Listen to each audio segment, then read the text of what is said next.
그리고 지금 정말 심각한 문제가 이제 선관위 문제인데 아니 이거는 뭐 지금 부실이 너무 심각해. 네. 투표용지 부족으로 시작된 부실인데 나오는 내용을 보면 이 입력도 너무 다 잘못하고 지금 진짜 그야말로 개판이더라고. 네. 혹시 그 좀 몇 가지 좀 다 할 수는 없고요.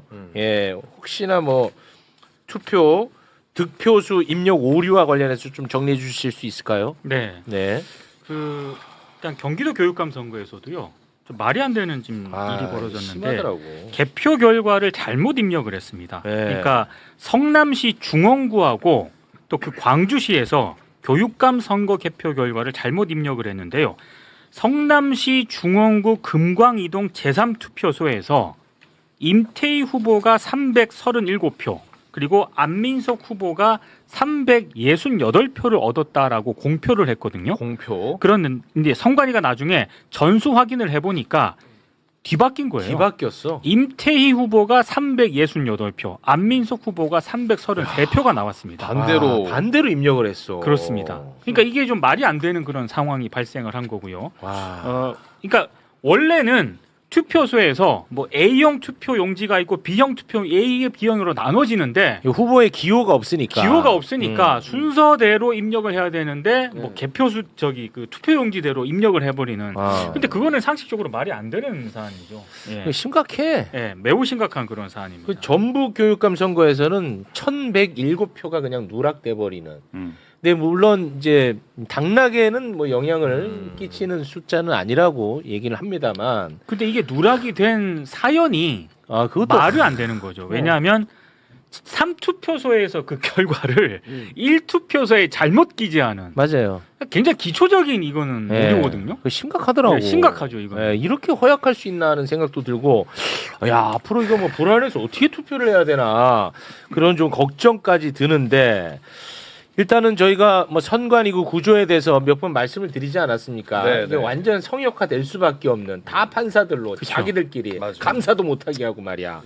근데 이자들이 이제 문제가 생기니까 다 그냥 사퇴하고 떠나버렸거든요. 그 소개를 좀 한번 해주시겠습니까? 노태학 중앙선관위원장 전 대법관이죠. 사퇴했고요. 그리고 오민석 서울시 선관위원장이 있습니다. 이 사람은 서울중앙지방 법원장입니다. 사퇴했고 민소영 송파구 선관위원장 서울 동부지법 판사인데 사퇴했습니다. 예. 근데 이게 위원장만 사퇴하는 거지 판사를 그만둔다는 건 아니잖아요. 그건 판사는 아닙니다. 계속합니다. 그렇지. 네, 근데 이거를 사퇴로 이거 끝내서는 안 된다라는 주장을 하고 나선 분이 대한민국에 지금 나타나고요. 바로 우리 센터장님인데 요거 좀 어떤 말씀을 하시려고 나오신 거죠? 중앙선거관리위원장은요 선관위원들이 호선을 합니다. 자기들끼리 모여서 뽑는다고. 예, 그러니까는 자료 화면을 좀 보시면 아시겠지만 대통령이 이제 임명을 3명을 하죠. 저 네. 화면에 나옵니다.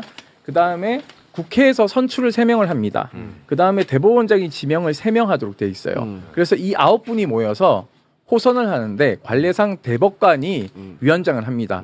그러면은 여기서 노태학 위원장이 위원장직을 사임하더라도 위원직은 유지되는 거죠. 그런데 문제는 헌법과 선거관리위원회법 우리나라 법전 어디에도요 지명을 해제한다라는 것은 없습니다. 그러니까는 노태학 중앙선거위원장은 위원으로 조희대 대법관이 지명을 했는데 사퇴를 하니까 지명 해제한다라고 얘기를 하고 있어요. 근데 지명 해제할 수 있는 권한이 없습니다. 엄밀하게 얘기하면 이 9분은요 대통령이 국가 원수로서 임명장은 형식적으로 줘요. 네네. 그러면 임명장을 받았으면 면직을 시키는 권한도 사실 대통령에게 있어야 되는데 대통령에게 없습니다. 왜냐하면 헌법기관이니까 공정선거를 위해서 네. 그 누구도 탄핵되거나 하지 않으면 이 사람들의 신분은 보호됩니다. 네. 뭐 계엄하에서 계엄군이 선관위원을 잡아가면 안 되니까는요. 네. 그런데 갑자기 위원장을 사임한다 그러고 조희대 대법원장이 법에도 없는 지명 해제권을 사용해요. 그러니까 이거 자체가 사실상 헌법 위반이자 법률 위반이라는 겁니다. 위원장은 사퇴해도 위원직은 유지된다. 그러니까 이제 요지는 뭐냐면 지들끼리 약간 해가지고 뭐 사퇴한다 그래서 그래 사표 수리하고 이래서 될 문제가 아니라 요거는 탄핵을 시켜야 된다는 거야. 네, 맞습니다. 그 얘기를 하는 겁니다. 그러니까 탄핵을 받기 싫으니까 도망을 가는 거예요. 그래서 이 도망가는 거를 대법원장이 길을 열어줬다. 그리고 위법한 일을 같이 했다. 그래서 저희가 국회에다가 국민동의 청원으로 이 그러니까 우리 중앙선관위 위원 9명과 서울선관위원장 포함해서 이 지금 투표 지연된 곳에 선관위원들 전원 65명을 탄핵안을 저희가 냈습니다. 국민동의 청원을 받고 있어요. 지금 여기 들어가면은 5만 명이 서명하면 소위원회 자동으로 회부됩니다. 그래서 탄핵 절차를 개시해야 헌법재판소가 어떻게 판단하냐면 노태악이 사임을 할 수 있냐 없냐, 대법원장이 지명 해제 권한이 있냐 없냐까지 다 판단할 겁니다. 그렇기 때문에 저는 이건 중요한 것은 헌재 판단 받아봐야 된다라는 것이고요. 어찌됐든 뭐 자기들끼리 그 판단할 테니까 이게 쉽지는 않을 것 같은데 솔직하게 어떻게 보세요 지금? 솔직하게. 헌법에 이제 선관위 관련 조항이 3개가 있습니다. 그 3개의 조항 중에 첫 번째 조항에 지금 선관위원 임명, 선출, 지명 아까 말씀하신 네. 각 3개의 기관이 3명씩 임명한다고 표현하고 선출하 국회는 선출이고 대법원장은 지명이에요.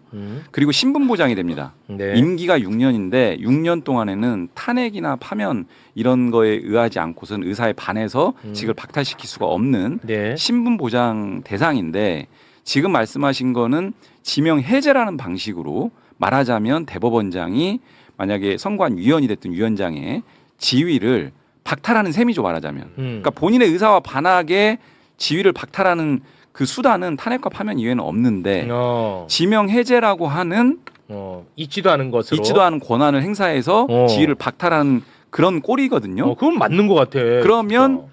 위헌이죠.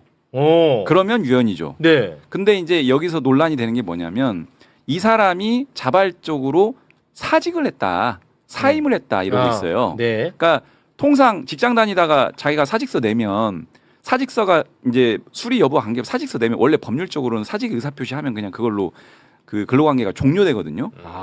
그런데 지금 이 사람은 노태악은 사임했다고 밝혔어요 자기가. 이 부분은 어떻게 볼 거냐. 그걸로써 그런 지위는 종결되는 거냐. 위원장 및 위원이라는 지위가 종결되는 거냐. 그렇지 않고 말씀하신 것처럼 나는 위원장직만 사임했다. 위원의 신분은 여전히 유지돼 있는데 지명 해제를 통해서 아예 그냥 원래 지명은 위원을 지명하는 거거든요. 위원장은 호선이기 때문에 대법원장의 권한이 아니에요 애초에. 그런 상황입니다 지금.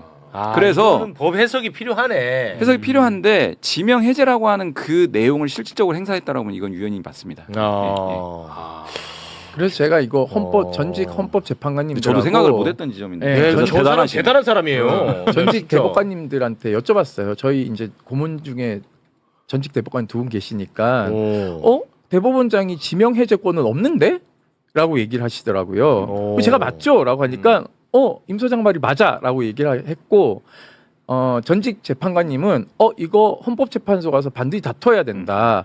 왜냐하면 중앙선거관리위원회 관련된 헌법적 규정이 너무 빈구멍이 많다. 87년도에 만들었기 때문에. 그래서 헌재 판단을 받아야 나중에 개헌할 때 이 구멍들을 메꿀 수 있는 의견들이 나온다. 그리고 단순히 이상민 전 행안부 장관이 이태원 참사 때 탄핵됐지 않습니까? 이게 이제 사실은 파면이 안 됐어요. 네. 무능을 파면시킬 수는 없다라고 했는데 이건 무능이 아니라 명백하게 참정권을 침해한 것이기 때문에 반드시 헌법 위반이다. 그러니까 반드시 헌재 가야 된다. 그래서 이 구멍 난 것들에서 대법관들과 대법원장이 책임지지 않는 것에 대한 책임을 명확하게 물어야 되고 서울중앙 지금 법원장도 저렇게 도망가잖아요. 네. 저렇게 하면 안 되거든요. 그러면 사실은 본인이 선관위원을 그만두고 싶으시면 법관직도 대법관직도 법원장직도 다 그만두셔야죠. 네. 근데 자기에게 유리한 것만 취하고 헌법적인 권능을 가지고 있는 선거를 공정선거를 망하게 해놓고는 그것에 대한 책임은 나 없어 그러고는 지금 행정부에 그냥 뒤집어 씌우는 꼴로 네. 이재명 대통령에게 그냥 덤탱이 씌우고 도망가려고 하는 거지 않습니까? 말도 안 되지. 그러니까는 여러분들 부정선거론자들에게 빌미를 줘서는 안 된다. 그렇습니다. 이 청원에 많이 서명하셔가지고 5만 명 달성해서 의원님들끼리 정쟁 없이 이 문제에 헌법 위반 여부가 있는지를 국회 입법권자들이 토론하고 알겠습니다. 추진해야 된다는 게 이거 취지입니다. 굉장히 예리하고 똑똑한 지적이에요. 네. 저도 깜짝 놀랐어요. 저도 오늘 주제 보고 이거 뭐지 하고 이제 막 어. 검토해 보니까 그렇더라고요. 그렇죠. 진짜 네. 대단하셔. 이거 지금 한 달 안에 5만 명 모아야 되는데요. 지금 다들 잠실 운동장 가가지고 있다 보니까 이슈가 여러분들 정신 차리고 여기에다가 서명을 반드시 해줘서 그렇습니다. 우리 국회의원 분들이 토론할 수 있게끔. 네. 그러니까 저 부정선거론자들에게 휘둘리면 안 된다. 다행히 이 이슈는 뭐 여야 이견이 있는 이슈가 아니기 때문에 요거는 이제 뜻만 잘 모아진다면 빠르게 좀 절차를 밟을 수 있을 것 같습니다. 네, 맞습니다. 장동혁 지금 당대표가 광장에서 지금 자기가 마이크 잡고 계속 선동하면서 장외투쟁을 하고 있잖아요. 네. 왜냐하면 민주당 의원님들 할 말 없게 만들어서 자기가 주도권 지고 가고 맞아. 선거 진 거 책임도 안 지고 당권 지려고 하는데요. 맞아요. 여러분들 민주공화국을 지키는 것은요. 공정선거를 지키는 것도 중요하기 때문에 꼭 이 청원에 참여해 주실 것을 간곡히 호소드립니다. 고맙습니다. 자, 시간 관계상 이 정도에서 마무리 지어야 되는데요. 우리 이영우 의원님 뭐 하실 말씀 좀 있으실까요? 그러면 그 아까 그 얘기했던 선관위의 문제가요. 선관위. 사실 이번 선거 관리만 문제가 되는 게 아니고 예를 들면 24년 총선 때도 그 수원시 정 선거구 관련해서 선거 개표 관련해서 무효표를 과다 집계를 해놓고 그것을 실제 선거 결과 그 개표 시스템에다가 입력을 해놓고 그걸 아직까지 시정을 안 하고 있대요. 맞아요. 그러니까 이게 2241표. 예, 이 분들은 자신은 유효한 표를 선거권 행사를 투표권 행사를 했는데 무효 처리가 된 상태로 지금 공시가 되고 있어요, 계속. 와. 현재까지도. 그러니까 이거 되게 황당한 거잖아요. 심각한 거죠, 이거는. 그러니까 이번 선거만이 아니었던 거예요. 그러니까요. 지난 총선도 그랬고 또 과거의 사례들도 계속 나오고 있잖아요. 네. 그러니까 저는 이번 기회에 반드시 선거 관리 행정에 대해서 분명한 외부 감시 시스템이 도입돼야 맞아요. 되는데 네. 한편으로는 헌법 개정하고 맞닿아 있다라는 얘기를 하시는 분도 계시는데 저는 감사헌법 개정만으로도 가능하다라고 봅니다. 그 지점은. 그래요? 그러니까 독립적인 선관위의 헌법 기관 그 성격은 헌법 개정이 필요하죠, 당연히. 그러나 외부 감사 정도는 감사헌법 개정으로도 충분히 가능한 거 아니냐 저는 그렇게 보거든요. 그래서 어쨌든 이 얘기는 또 처음 듣네. 그러니까 내부적으로만 계속 이렇게 자기네들끼리 이렇게 하다 보니까 계속 이런 일들이 맞아요. 반복되고 네. 재발되고 네. 시정이 안 돼요. 말씀 중에 너무 죄송한데 그 QR 코드가 안 열린답니다. 아, 그래요? 왜 또 잠가서 갖고 왔어? 그거 왜 또 잠가서 빨리 열어요. 지금 비번 뭐야? 죄송합니다. 그거 왜 또 잠갔어? 제가 따로 보내드릴 테니까 꼭 지금 난리 났어요 지금. 그 조이대가 보낸 사람 아니냐고 지금 의심받고 있어요. 그렇습니까? 아유, 이거 어떡하죠? 참 큰일이네. 실제 안 열린단다. 안 열려? 안 열리네. 지금 저도 해봤는데 죄송합니다. 이게 잠겨 있네. 이 중요한 시간을. 아하. 제가 빨리 하나 드리도록 할게요. 아이고. 우리 제작진에게 바로 넘기도록 하겠습니다. 또 막상 또 열었는데 또 뭐 후원 계좌 이런 거 아니에요? 아니에요. 제가 지금 우리 제작진에게 넘겼고요. 하나 매불쇼에 부탁드릴 게 있는데요. 지금 부탁 제대로 하셔야지 부탁을 넘겼어요. 나중에 아이고, 올려주시고 왜 그래? 이게 지역 선관위 제가 들어가 보니까요. 네. 선관위원님들이 원래 법에 따르면 학식과 덕망이 있는 분으로 모시도록 되어 있는데 제가 이렇게 좀 말씀드려 죄송한데 뭐 자영업자들하고 뭐 이상한 분들이 막 절반을 차지하고 있더라고요. 그러니까 각 구별로 내려가니까 사실은 모니터링 전혀 안 되고 네. 선관위가 엉망진창으로 운영될 수밖에 엉망이야. 없는 지점이 있고 네. 그리고 시행령이 없어요. 선거관리위원회 법에. 왜냐하면 시행 규칙으로 모든 걸 다 제정하도록 되어 있어요. 그러니까는 행정부가 관여 못하도록 이렇게 해놨는데 이런 순혈주의가 선거관리 체계를 다 엉망으로 만들고 있어요. 그래서 네. 나중에 한번 각부 선관위원들 명단 보고 그분들 업무가 뭔지 한번 보시면 지역 선관위가 얼마나 부패하고 네. 무능하고 엉망진창인지 알 수 있을 엄청 겁니다. 부실합니다. 예, 예. 네. 오늘 임태훈 소장님한테 많은 인사이트를 얻고 네. 저분은 목보적인 존재입니다. 네. 맞아요. 진짜로. 네. 진짜 위대한 사람이라는 거 본인이 알고 계셔야 돼요. 제발 청원에 좀 아니 말도 안 돼. 아니, 어떻게 아니, 그걸 근데- 알아? 아니, 우리 근데- 실무자들 열린다는데요. 아니 보니까 네. 저도 지금 네. 이저 QR을 찍어봤더니 네. 많은 분들이 한 번에 지금 몰려가지고 그런 거지 기다리시면은 열립니다. 네, 지금 아, 기다리면 열려. 테스트했는데 네, 열린다고 합니다. 열려요. 네. 그래. 여러분 마음이 간절하면 열리나 봐요. 간절하면 열릴지어다. 네. 네, 천천히 알겠습니다. 기다려 주십시오. 자, 그럼 저희끼리 그러면 한번 예, 출발을 들어가죠. 해보겠습니다. 지금 우리 사회에서 사실 가장 큰 문제 중에 하나가 이제 선관위 문제 아니겠습니까? 맞습니다. 이게 사실 신뢰가 기본적인 자산인데 네. 그렇죠. 그거를 지금 무너뜨리는 바람에 이 대한민국 민주주의 체계가 굉장히 지금 휘청거리는 엄청나게 큰 문제입니다. 그런데 선관위원장이 대법관이 맞잖아요. 네. 선관위원장, 맞아요. 대법관. 이 독립을 지켜주기 위해서. 그리고 선관위는 어떠한 감시와 견제도 받지 않아. 그러다 보니까 이게 너무 성역이 되어버렸어요. 못 건드리는. 아무도 못 건드리는 거야. 그러다 보니까 너무 성역이 됐어. 조직이 다 망가져 버린 겁니다. 그 사이에. 네. 실제로 몇 년 전이었지? 2023년이니까 3년 3년 전. 3년 그 전. 채용 비리. 네. 네. 그 난리가 났었잖아요. 그렇죠.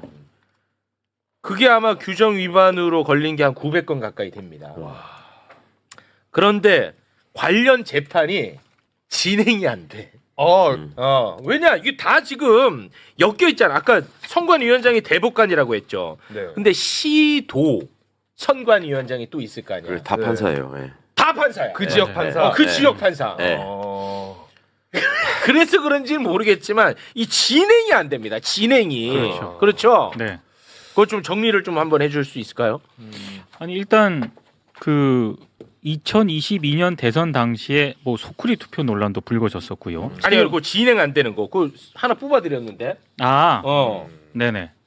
딸 부정 채용이라든가 이런 거 있지 않습니까? 그렇습니다. 3년째 1심 여전히 지금 진행 중입니다. 와. 그러니까 이게 선관위 의혹에 눈 감은 법원이라고 이제 뭐 시사저널 등이 보도를 하긴 했었는데 눈 감은 게 아니고 자신들이 당사자가 될 수도 있기 때문에 네. 그래서 좀 회피하고 있는 것 아니냐라는 그렇습니다. 그런 의혹인데요. 보면 이제 송봉섭 전 사무차장입니다. 사무차장 재판이 1심만 3년째. 그러니까 이 사람은 1심만. 딸 그 채용을 부정 청탁한 혐의로 가장 먼저 기소가 됐었거든요. 네. 그런데 1심만 지금 3년째 진행 와. 중입니다. 이건 안 하고 있다라고 봐야 되는 것이죠. 미친다 미쳐. 네.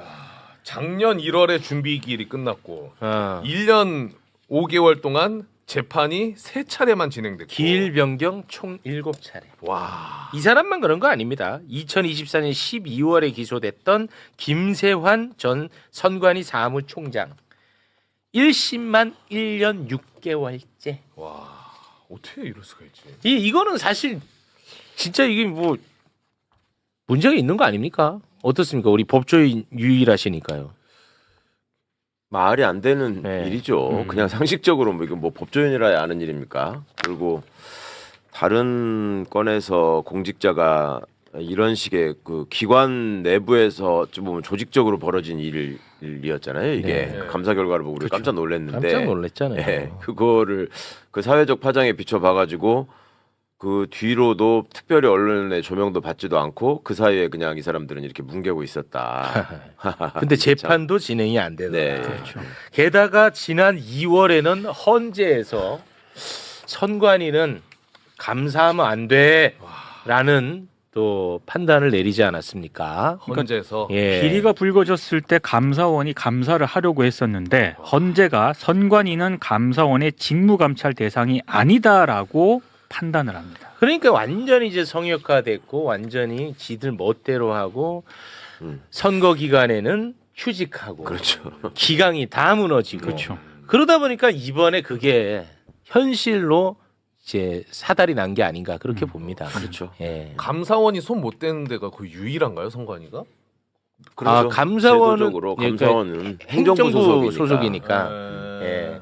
공무원들이 일하는 곳은 다 이제 감사 대상인데 네. 여기는 이제 독립기관이라서 그렇죠. 못하는 거죠. 그러니까 대법원이나 국회를 감사원이 감사를 못 하잖아요. 그렇죠. 그런 것처럼 여기도 네. 헌법기관이니까 안 된다 이러는 건데. 그리고 또 대법관이 선관위원장으로 앉아 있어. 네. 근데 이 사람은 지금 자기 본업이 더 많거든. 그렇죠. 그렇죠. 이걸 어떻게 알아?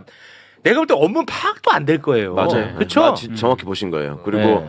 저 안에서 또 자기들끼리 저 몇 명 안 되는 사람들끼리 권한이 많으면 파벌 싸움을 하거든. 그러니까 그 안에서 보면은요,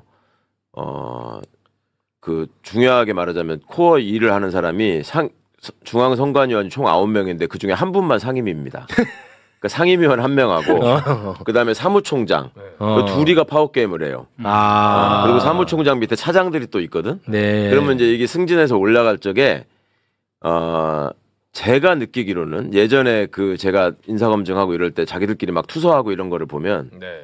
그 능력보다는 그 파벌 싸움이 되게 심하더라고. 그러니까 여기는 난 누구 라인인데 최웅 라인이 갈라 그러면은 무조건 이거는 이제 막 쳐야 되고. 그럼 경쟁 라인은 쳐내야 되는군요. 그렇죠. 그러니까 잘하기 심각해. 경쟁보다도 지우기 경쟁으로 가는 거야. 맞아요. 그럼 이 조직이 뭐 끝나는 거지. 그러니까 조직이 건강하게 발전할 수 있는 되겠냐고. 토대가 아니 이 사람이 더 선거 관리에 적합하고 이런 게 아니라 그냥 그게 아니야. 음. 그래서 이번에 보니까 투표용지 부족했던 거 계속 더 늘어나더만. 네. 그죠? 예. 아니, 그게 그렇게 파악하는데 오래 걸린다는 것도 웃기잖아요. 그것도 계속 틀려요, 지금. 계속 늘어나. 예. 그리고 오늘 또 보도가 된 것 중에 하나가 왜 그 최소 투표 용지 마련하는 거 60%에서 내부 지침 네. 50%로 했잖아요. 변경하는데 네. 회의를 안 하고 결정을 했대요. 그러니까 막 모든 게 예, 난리야. 그냥 했다며 자기가. 네.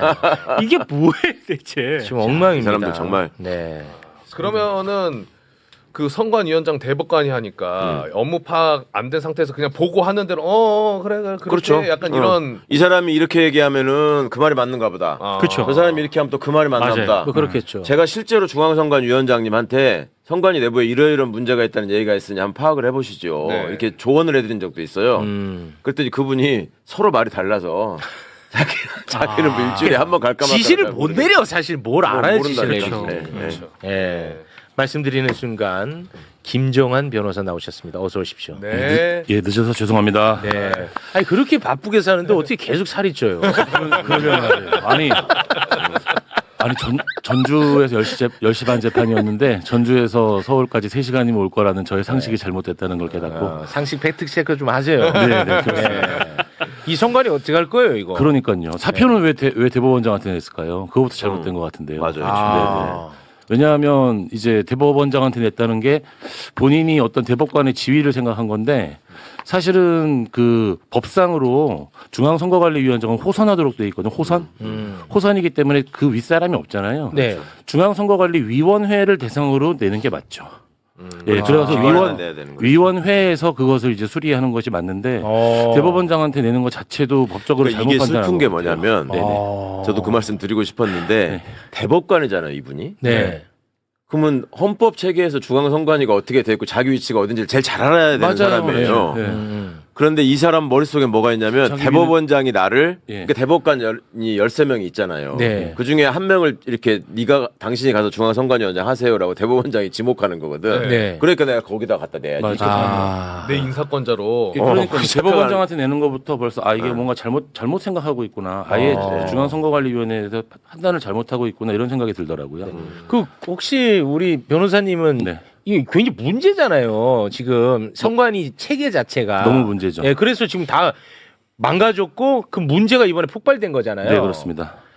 혹시 이걸 어떻게 해야 될지에 대한 아이디어가 있으세요? 고민을 좀 하셨나요? 지금 이야기되고 있는 것 중에 가장 중요한 얘기가 결국에는 중앙선거관리위원회가 헌법기관이기 때문에 건드릴 수 없다 이렇게 되어 있잖아요. 네. 헌법기관인 거 맞고요. 네. 그런데 헌법을 정확하게 읽어보면은 국회, 법원, 헌법재판소 모두 기관으로 이렇게 그 장을 구성하고 있거든요. 네. 그런데 선거관리 부분은 그 장 이름이 선거관리라고 돼 있고요. 네. 중앙선거관리위원회만 구성을 해놓고 각급 선거관리위원회는 법률에다가 이제 구성을 하도록 해놨어요. 근데 지금은 그 각급 선거관리위원회, 그러니까 서울시 선거관리위원회, 송파구 선거관리위원회 이런 것도 상설 조직으로 돼 있잖아요. 사실 그걸 비상설로 한다고 해가지고 어떤 헌법에 위반되는 것이 아닙니다. 그런 부분들을 이야기를 안 하시더라고요. 그래서 중앙선거관리위원회 체계 자체는 개헌 없이는 바꿀 수가 없지만 예, 각급 선거관리위원회는 지금 현재 해체 수준의 개혁을 해야 된다라고 하는데 저는 아예 상설인 부분까지도 건드려야 된다고 생각을 합니다.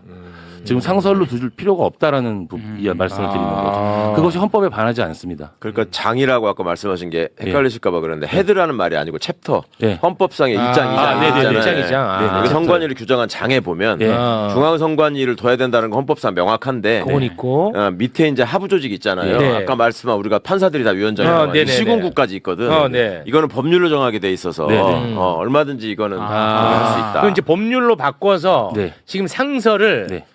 선거 있는 기간에만 이제 이제 운영할 수 있도록 중앙선거관리위원회 체계에서 이제 각급 선관위는 그 비상설로 운영할 수 있도록 그렇게 체계를 바꾸는 것도 비상설로 했을 때는 어떤 이득이 있는 거예요? 그러면은 이제 상설기구로 두니까 선거 기간 외에는 지금 선거관리위원회가 뭐 각 조합장 선거, 뭐 각 대학 총학생회 선거 이런 거 지원하고 있고 지금 가장 중요한 역할을 민주시민교육이라 그래가지고 이제 정치교육 이런 거 담당하고 있거든요. 사실 중앙선거관리위원회가 할 일이 아니거든요. 그러니까 오히려 인력의 낭비이고 예산의 낭비가 있을 수 있으니까. 예. 그래서 그 각급 선관위 같은 경우에는 이제 그 선거 때 해가지고 이제 행정 지원이라고 하거든요. 그거를 행정 응원이라고 합니다. 법적으로는 각종 그 응원을 받아가서 공무원들을 이제 선관위가 조직해가지고 다시 운영할 수 있도록 그래서 오히려 책임감을 더 부여할 수 있도록 그렇게 할 수 있다는 거죠. 그 법원에 대해 제가 너무 늦게 정신이 없는데 숨 좀 고르세요. 그 법관에 대한 것도 역사를 잠깐만 설명을 드리면은요. 네. 이게 1960년 3.15 부정선거가 있잖아요. 네. 부정선거 이후에 3차 개헌에 최초로 선거관리위원회 구성을 두는데 그때는 부정선거를 내무부사나 공무원들이 전국적으로 했기 때문에 행정부 믿을 수가 없죠. 국회는 정치하는 곳이니까 믿을 공무원이 법관밖에 없는 거예요. 그러니까 4.19 혁명 이후에 이공화국에서 부정선거를 했던 당시에 내무부 장관 이런 사람들 사형시키고 막 그랬거든요. 사형시켰어요. 그 결과로 만든 게 이 헌법. 예, 그 결과로 만든 게 중앙선거관리위원회거든요. 그때는 뭐 필요했네. 그때는 다 대법관으로 해놨어요. 그때는 아예 다. 그리고 아예 유신헌법 때는 중앙선거관리위원회 위원을 전부 대통령이 지명하도록 했어요. 예, 그런 이제 역사를 딛고 이제 뭐 8차 개헌이죠. 그러니까 전두환 대통령 때 이제 지금의 선거관리위원회 조항이 들어오면서 선거관리위원회 구성이 되거든요.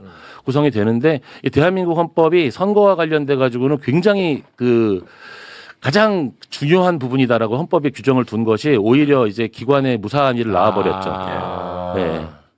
그런 역사가 있습니다. 참 슬프죠. 예. 사실은 선거 부정이 하도 많다 보니 그다음에 대통령이 선거 조직을 장악해가지고 지 맘대로 휘둘려 아까 박정희는 다 임명했다고 그러잖아요. 뻔하잖아 이유는. 본인이 다 임명했어요. 그러니까 그거를 극복하기 위해서 여기를 공정하게 하려고 독립을 시켜놨더니 자기들끼리 배를 불리고 있었던 거예요. 그러니까요. 참 이게. 그래 결국은 이제 이게 난리가 났습니다. 근데 이 뭐 재선거를 이제 주장하고 있지 않습니까? 네네. 그거는 법리적으로 그 가능한 부분입니까? 아니, 그 재선거 같은 경우에는 이제 우리가 그 선거 같은 경우에는 워낙 정말 대규모 몇 천만 명이 이제 그 움직이는 일이잖아요. 네. 그 선거에서 사고가 있을 수밖에 없습니다. 사고라는 것이 어떤 위법한 행위들이 일부 있을 수 있습니다. 근데 그 위법한 행위들이 있다고 해가지고 선거를 무효로 돌리면 이 선거 그렇다면 선거는 계속 다시 할 수는 없는 거잖아요. 네네. 그래서 아예 그것을 예정하고 법에다가는 선거 결과에 영향을 미치는 경우에 하나여라는 이제 내용을 넣고 무효 사유에다가 그렇기 때문에 이 어떤 사고가 일어났느냐, 이 사고가 선거 결과에 영향을 미치느냐 이 두 가지를 판단을 하는 거예요. 그래서 이제 투표 인원과 관련된 부분이라든지 지금 예컨대 서울시장 같은 경우는 6만 표 이상 차이가 났잖아요. 투표와 관련된 것이 6만 명 이상 만약에 문제가 됐다 이러면은 이제 무효 사유가 있을 수 있습니다.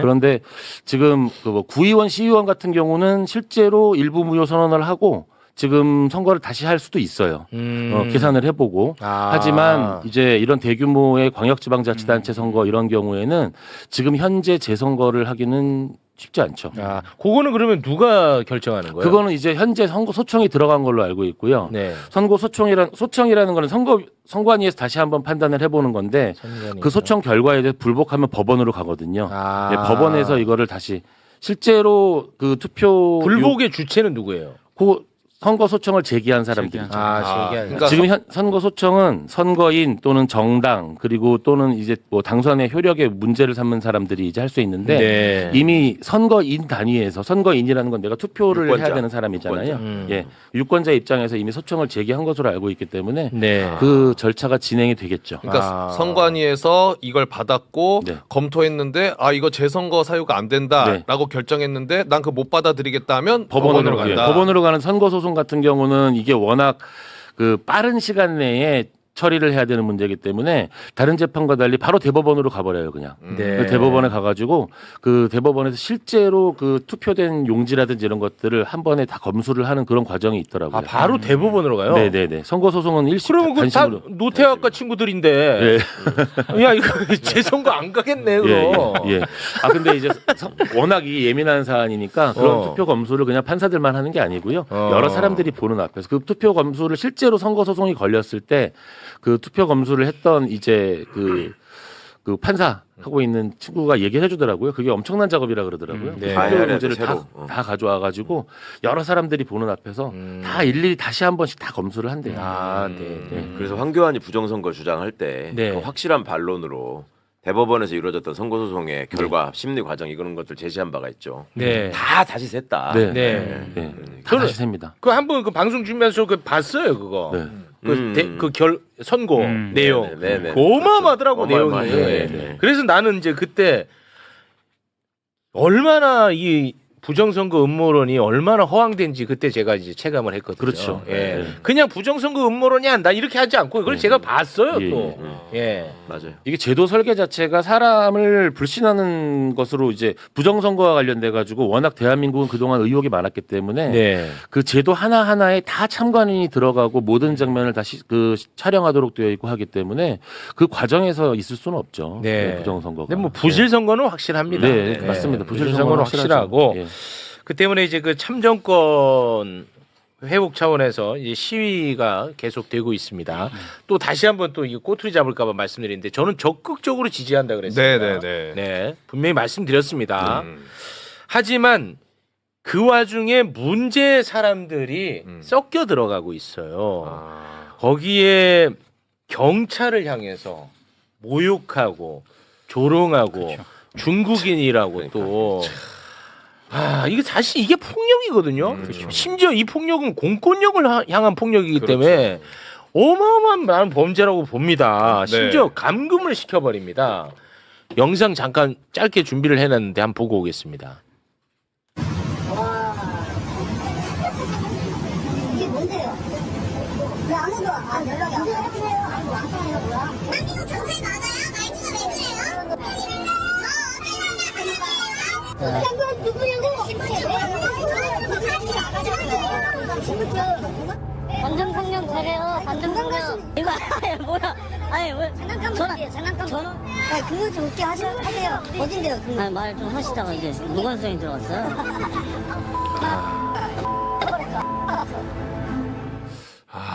이것들이 이 법 체계를 완전히 무시하는 거거든요.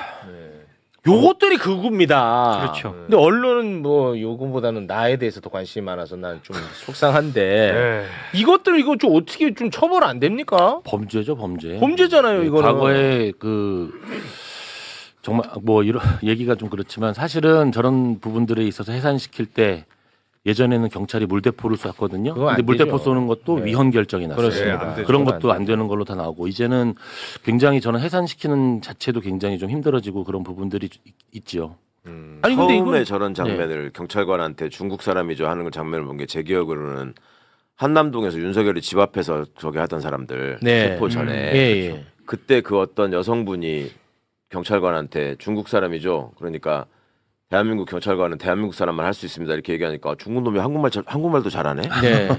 진짜 내가 그때 너무 황당했는데. 그때 많았어요. 예, 예. 이게 이제 아주 경찰관들만 보면 이렇게 하는 걸로 이제 극우들 사이에서는 예. 뭔가 심각해요, 매뉴얼이 된것 진짜. 같아요. 아니 근데 저 시위대 저 극우들도 이상하지만 네. 비상식적인 대응이지만 시위대 중 일부. 이것도 이거 따다 쓸 수 있습니다. 그렇습니다. 네. 일부. 근데 경찰 대응은 더 좀 이해가 안 가는 측면이 있습니다. 그러니까 경찰이 어찌됐든 권한이 없는 일부 시위대가 뭐 검문도 하고 가방도 뒤지고 양말까지 지나가는 벗으라고 하고 사람들한테. 이런 위법적인 행위를 하고 있는 거지 않습니까? 네. 근데 경찰관들이 영상에 담겨진 경찰관들의 대응을 보면은 굉장히 소극적으로 에이, 큰일 대응을 났습니다, 하고요. 진짜. 그리고 송파 그게 이해가 안 경찰서장은 이 와중에 사의를 표명했다 그러고 네. 그리고 몇몇 커뮤니티에 올라온 글이긴 합니다만 저는 이게 만약 사실이라고 한다면은 이거는 경찰청 차원에서 조사를 해야 된다라고 보거든요. 네. 그러니까 이게 블라인드 게시판에 올라온 글인데 이게 네네. 뭐 언론에까지 보도가 됐으니까 네. 이를테면 윗선이 시위대에 협조하면서 직원들을 사지로 내몰고 있다. 여기서 직원이라고 하는 거는 이제 경찰 얘기하는 거고요. 그리고 실제 온라인상에서는 경찰과 참가자들 일부 그 시위대 있지 않습니까? 네. 경찰의 인력 배치를 놓고 대화를 한다. 아. 뭐 이런 지금 얘기까지 이 게시판에 올라오니까 이거는 그냥 넘길 일이 아니라 경찰 차원에서 굉장히 좀 조사를 좀 해야 될 사안이지 않나. 참 정말 좀 무섭습니다. 우리 사회가 이거 진짜 큰일 났습니다. 그러니까 그 편의점에 들어가는 물품을 일부 그 맞아요. 사람들이 막 뜯어서 확인하고 네. 아까 말씀해주신 것처럼 들어갔다 나오는 그 선수들 가방 열어보고 이런 것들이 경찰이 보면서도 어떤 제지를 못 한다는 거잖아요. 그러니까 지금 상황. 양말 벗으라고 하니까 그때서야 옆에 있던 경찰이 아 그거는 성희롱성 뭐 그런 취지로 얘기를 하거든요. 그것 외에는 별다른 제지를 안 하더라고요. 안 하는 거죠. 못 하는 게 아니라 안 하고 있는 거지. 네. 참 심각합니다. 경찰관한테 물어보면은 저 사람들하고 또 저기에서 충돌 또 제재했다가 생기고. 예. 얼마나 이제 민원 넣고 귀찮게 하고 음. 들러붙을 텐데 이제 그런 생각하는 건데. 경찰이라는 단어를 법으로 정의할 때 위험의 제거, 위험의 예방 이렇게 정의하거든요. 지금 위험이 발생을 한 거예요. 그렇죠. 예, 그럼 위험의 제거, 위험의 예방 활동 본인이 본질적인 자신의 기능을 안 하고 있다 이렇게 생각을 하셔야 되는 겁니다. 예. 예. 그래서 저는 이 잘못된 공격이 두려워지면 우리 사회는 원칙이 다 사라진다고 보거든요. 그 상황에서 법질서가 무너지는 현장을 눈으로 보고 있는 거잖아요. 경찰이 그냥. 예, 근데 그거를 내가 문제 삼았을 때 생기는 그 반발이 두려워진다는 네. 거잖아. 그렇죠. 근데 조금 저는 약간 이중적인 어떤 그런 성격도 있는 것 같아요. 만약에 어떤 예를 들어서 제가 표현하는 건데 민주노총이라든가 이런 노동계에서 저런 시위를 하면서 저런 비슷한 모습을 보였다. 경찰이 지금처럼 대응을 했을까? 라는 생각도 들어요. 네. 지나치게 일부 극우 시위대에 대해서 경찰이 굉장히 소극적으로 대응을 하는 거는 이거는 그냥 바라볼 문제는 아닌 것 같습니다. 굉장히 심각한 예. 문제라고 저는 개인적으로 생각합니다. 네. 자, 뭐 박완수 얘기도 좀 해야 되는데 뭐 시간 관계상 요 정도로 정리하겠습니다. 네. 그 박완수 그 딥페이크 네. 선거 기간에 네. 그 공무원 동원해 가지고 만든 혐의가 있지 않습니까? 네, 네. 그걸로 압수수색 들어갔더라고요. 공무원 압수수색. 예, 예. 이거는 당선 무효와 관련이 있는 그럼요. 범죄 혐의거든요. 대한민국이 선거와 관련돼 가지고 굉장히 엄격한 규정을 두고 있잖아요. 네. 공직선거법 그 선거 운동과 관련돼 가지고 금지 규정을 위반한 경우에 네. 벌금 100만 원형 이상인 경우에는 네. 당선 무효가 되는 것이기 그러니까. 때문에 거기에 직접적으로 해당되는 것이죠. 네. 예. 그러니까 지금 나오는 혐의점만 봤을 때는 네. 그냥 법리적으로 봤을 때 네, 네. 어떻게 보세요? 지금 당선 무효로 나온 것이 진실이라면 이제 수사를 통해서 밝혀져야 되겠지만 네. 딥페이크 영상과 관련된 것이 절대적으로 금지 사항으로 되어 있는데 되어 있더라고. 금지규범 위반이기 때문에 그렇게 되면은 위반 그 당선 무효의 가능성이 굉장히 높죠. 네. 지금까지 아니, 근데- 판례가 네. 그 선거법과 관련해서는 허위사실 유포하고 네네. 금품살포 이거를 제일 엄격하게 네네. 봐왔잖아요. 네네. 그것도 허위사실 유포가 자기 당선을 위한 허위사실 유포. 네. 그게 이제 박완수 씨 같은 경우는 이제 딥페이크가 법조문상에 그대로 명시되어 있는 예이기도 네. 하고 82조 8항 허위를 한번 하는 좀 거잖아요. 올려주시겠습니까? 공직선거법. 네. 명확하게 82조 8항이 딱 나와 있거든. 딥페이크가. 네. 예. 근데 허위사실을 얼마나 엄격해 보면 21대 때 이규민 의원이라고 안성 국회의원이 있었어요. 민주당 의원이. 그 사람이 자동차 전용 도로하고 고속도로가 다르잖아요, 법적으로는. 네. 그래서 그 자동차 전용 도로하고 고속도로를 그 단어를 헷갈렸다고 당선 무효가 됐거든. 진짜로요? 네. 그러니까 상대 후보가 오토바이를 타고 들어갈 수 없는 고속도로에 들어갔다. 이렇게 얘기를 했어. 근데 보니까 고속도로가 아니고 자동차 전용 도로야. 근데 그거를 고속도로라고 했다고 당선 무효가 됐다니까? 허위 사실이라고 해가지고. 진짜로? 네. 그렇게까지 하는 법이 굉장히 그렇게까지 하는 금지화되는 게 세요. 대법원이에요. 그렇게 네. 엄격해요? 와, 네. 엄청 엄격하네. 황당하지 않아? 네. 네. 이거 너무 엄격한 것도 뭐 나는 조금 맞아요. 별론 것 같은데. 그거는 제가 볼 때 잘된 판례는 아닌데 네. 하여튼 어떻게 하나 보라는 말씀에서 제가 드린 얘기입니다. 그만큼 엄격하게 그것도 그렇게 적용했었는데. 근데 선거와 관련된 이제 만약에 딥페이크 영상과 관련된 것이 지금 나온 것이 사실이다 하더라도 또 시간이 수사와 관련된 시간이 필요하고 선거법 관련된 그 일자 규정들 언제까지 처리해야 된다 이런 것들을 다 훈시 규정을 하고 해가 지키지 않으니까 시간을 질질 끌겠죠. 근데 제가 이제 궁금한 거는 네. 딥페이크 영상이 제작된 것 같아요. 네, 지금 네. 나오는 보도를 보면. 네. 그리고 공무원이 개입된 것 같아요. 네. 공무원이 직접 지시를 한 듯한 그 녹취가 나왔으니까. 네, 네, 네. 그런데 여기에 경남도지사 후보 박완수가 직접적인 연루가 돼 있느냐. 아, 네. 그거는 중요하지 않나요? 그러니까 우리 판례가 회계 책임자의 부정에 대해서도 벌금 300만 원 이상일 경우에 당선 무효를 시키고 이런 부분에 대해서 그 자체가 자기 책임이 아니다 하더라도 그것이 자기 감독 책임이 자기 책임이다라고 이야기를 하고 있어요. 그러니까 그것을 감독해야 되는 책임 자체가 자기 책임이기 때문에 네. 그래서 자기 책임이 아닌데 왜 처벌이 되느냐라는 항변에 대해서 감독을 잘못했잖아라는 이유로 이제 처벌을 하거든요. 네. 그 감독 책임을 묻게 되는 거죠. 감독 책임도 있고 그 결과로 이익이 그 사람한테 돌아가는 네, 네, 거거든요. 예, 그렇죠. 네. 그러니까 이익 주체니까 당연히 책임을 져야 되는 거죠. 그리고 그야말로 이번에 박빙으로 이겼거든요. 네, 네. 경남도지사. 네. 야, 이거는 간단한 문제가 아니네. 그렇죠. 이거 되게 심각한 문제예요. 심각한 문제네요. 심각한 문제고 당사자는 헌법 소원한 게 제가 방금 말씀드린 회계 책임자 감독 책임에 대해서는 헌법재판소의 반대 의견도 있어요. 회계 책임자가 잘못한 거를 이 사람이 감독해서 어디까지 알 수 있느냐 도저히 알 수 없는 부분도 있을 거다. 행정부에. 그것 때문에 당선 무효시키는 건 잘못된다라는 헌법재판관의 소수 의견도 있습니다. 네네. 그 얘기는 오늘은 듣고 싶지 않았어요. 네네네.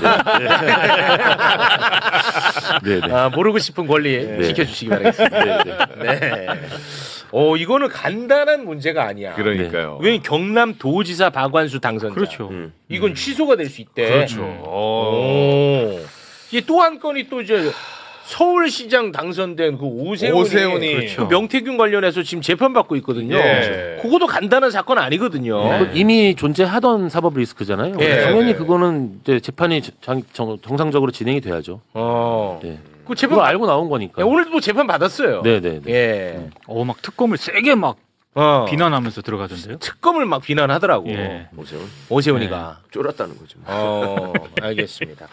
자, 그러면 우리 네. 변호사님과는 여기서 좀 인사를 딱 나누겠습니다. 1분만. 1분 하십시오. 제가 오늘 꼭 하고 싶었던 말이 있는데요. 네. 그 일부 극우 세력들이 참정권과 관련된 주장을 하고 있잖아요. 저는 진심으로 묻고 싶은 게요. 대한민국의 지방자치선거는 주민투표이기 때문에 이제 그 우리나라 영주권을 가진 외국인들이 주민투표를 할 수가 있어요. 그런데 올해 투표율이 10% 정도밖에 안 돼요. 왜냐하면 그 외국인들에 대한 선거 안내 이런 것들이 제대로 안 되고 있어요. 대한민국의 발달 장애인이라든지 어떤 장애를 가진 사람들도 투표권을 참정권이 있는데 이 사람들에 대해서도 발달 장애인 투표 안내 이런 게 안 되기 때문에 투표를 못 하고 있어요. 진심으로 참정권이 문제가 된다라고 주장을 하시고 싶으면은 그런 부분들이 진짜 대한민국에서 오히려 중요한 참정권의 부분이에요. 영주권을 가진 외국인에 대한 부분, 장애인에 대한 부분, 오히려 그런 부분들을 통해 가지고 대한민국의 참정권을 주장하면 진실성이 전 느껴질 것 같은데 저는 이번에 어떤 일부 극우 세력들이 주장하는 참정권의 주장이 저는 그래서 전 진실성이 좀 많이 떨어진다고 느껴지더라고요. 네, 일부 그렇다는 일부. 겁니다. 또 이거 네네네. 따다가 또 써갖고 또 지금 네네. 한 명씩 지금 제거하는 분위기니까 예, 계속 일부라고 네, 제가 일부만 말씀드렸습니다. 하세요. 훌륭한 네. 시민분들 또 계시고. 네, 그럼요. 아니 다 훌륭해. 다 훌륭해. 안 훌륭한 사람은 너도 1명 됩니다.